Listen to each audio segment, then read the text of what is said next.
Angela, huwag ka matakot sa akin. Hindi kita sasaktan.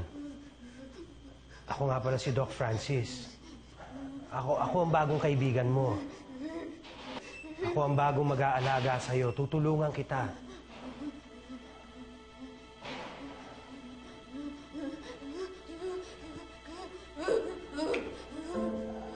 Gusto ko lang maging magkaibigan tayo. Angela? Pwede ba tayo maging magkaibigan?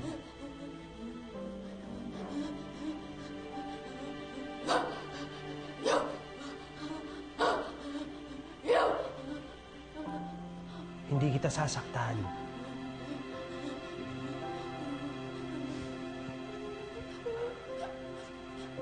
Haalagaan kita.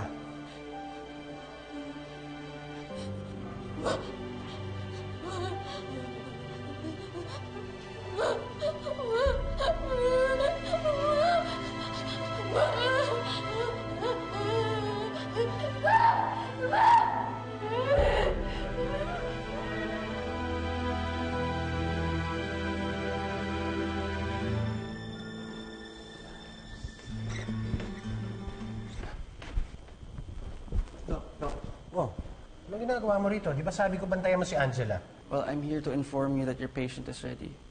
I've already transferred her to the isolation room at the basement. Sige, mauna ka na ron. May kukunin na ako sa clinic. Susunod ako. Yeah, but Doc, are you sure about this? I'm sure. Mauna ka na ron.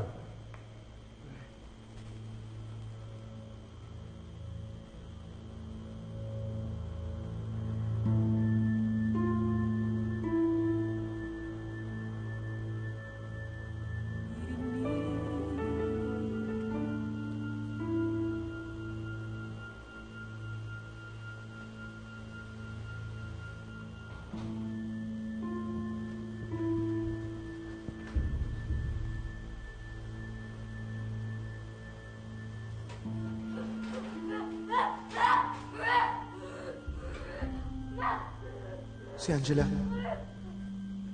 Anong gagawin nila kay Angela?